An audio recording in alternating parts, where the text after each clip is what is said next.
Hello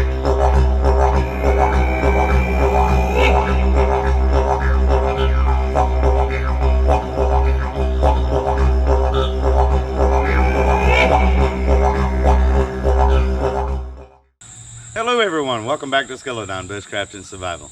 Glad you could join us. We're just out here making ourselves up a cup of tea, and I got kind of an idea, why not just go ahead and make a couple of candles. Now traditionally, the wicks was made out of cotton, of course, and then dipped into a vat of melted wax, and it took all day to do. Well, after watching a previous video from my brother across the pond, and he changed his name, but it was Bushcraft Bites. Anyways, Paul, he did a little bit of a fire extender using a tea light candle. I really like that idea. They're a dime a dozen. They're much cheaper in doing it the way that I'm about ready to do it. I was thinking it would be fun to come out here and just go ahead and do it. So what we're going to be doing, monster cans. They're found all over the place. The thing of it is that the lid, take that blue thing out there, and it's like a perfect little container to make a tea light candle out of. So that's what we're going to be doing.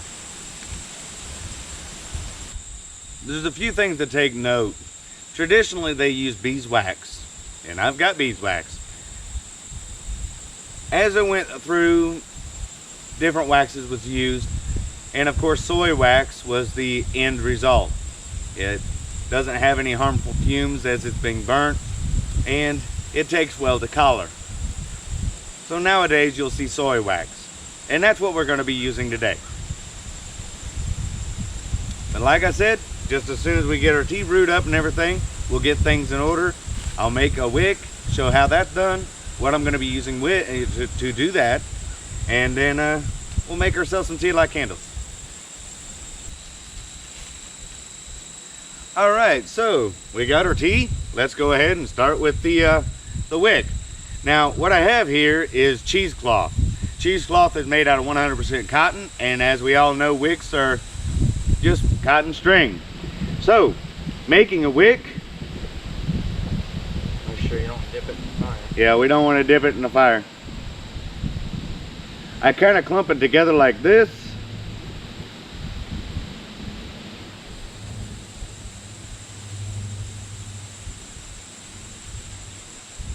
Fold it in half, twist it, and see how narrow it is.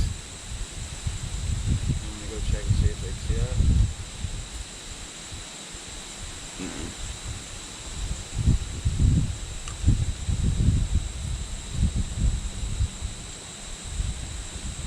All right, so we can make this as thick as we want. All we have to do is just cut off, you know, because cheesecloth rolls out, and then you cut off how much you need of it, and then you fold it out, right? So if you only cut like 3/4 of an inch, then it's going to be a narrower string than if we cut like I did, about 1.25 inches or so. But anyways, just like you're making any other cordage, do the same thing here. Twist and come back, twist and forward and come back, and go all the way down until you make your wick, just like that right there. Now this is going to be a little bit thicker, and I'm making it really tight.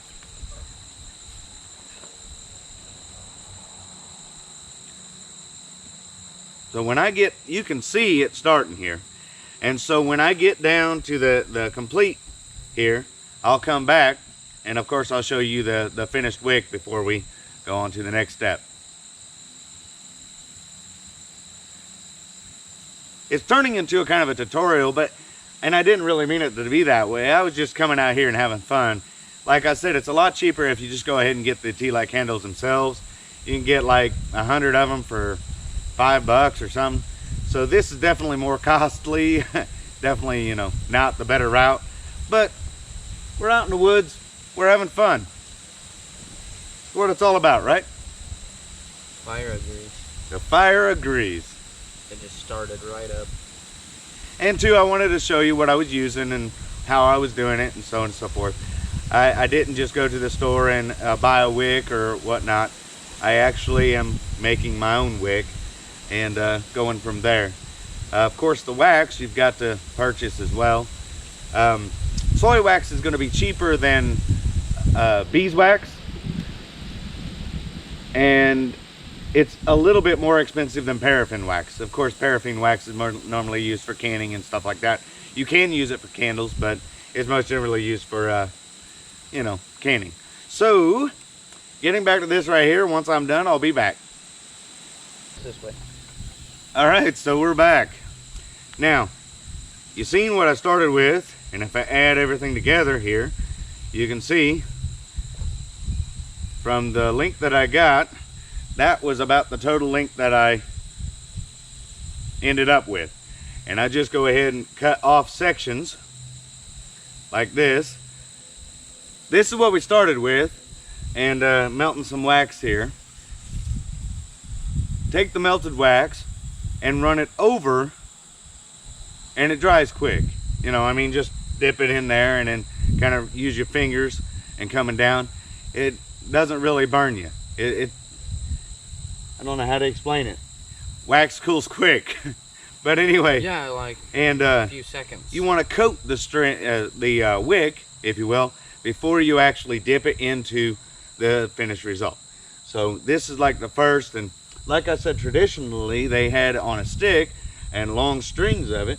Yeah. And they would just dip it down into a vat of wax, you know, beeswax, and then raise it up, and then dip it back down and raise it up. And each time it cools off, it got bigger and bigger and bigger. And yeah. Of course the weight, you had a nice taper. So I've done that before. yeah, it's kind of fun, ain't it? It is. Yeah, and why, that's the reason is. why that we're doing this, because it's just fun. But anyways, like I said, we're going to use these taps right here, and I figured we could just go ahead and make 2 tea light candles. There's enough here to actually make quite a few more. Let's just go ahead and do 4.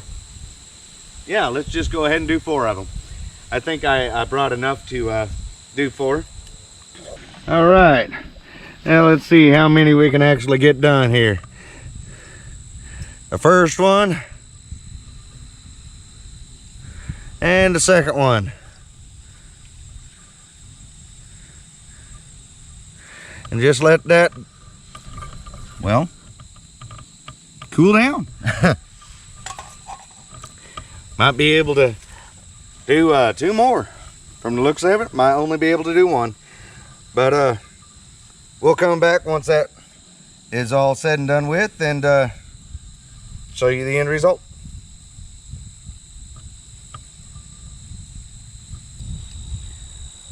Well, we really didn't have enough wax to do anymore.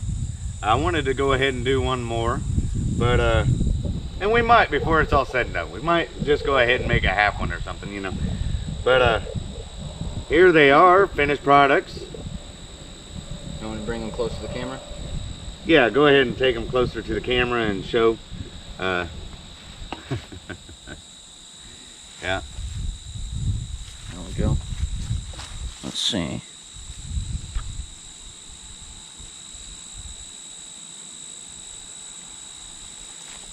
All right. Yeah. I want to drop them. So. No, of course not. And the thing of it is that, like I said, this is just having fun. But these are things that I could carry along with me.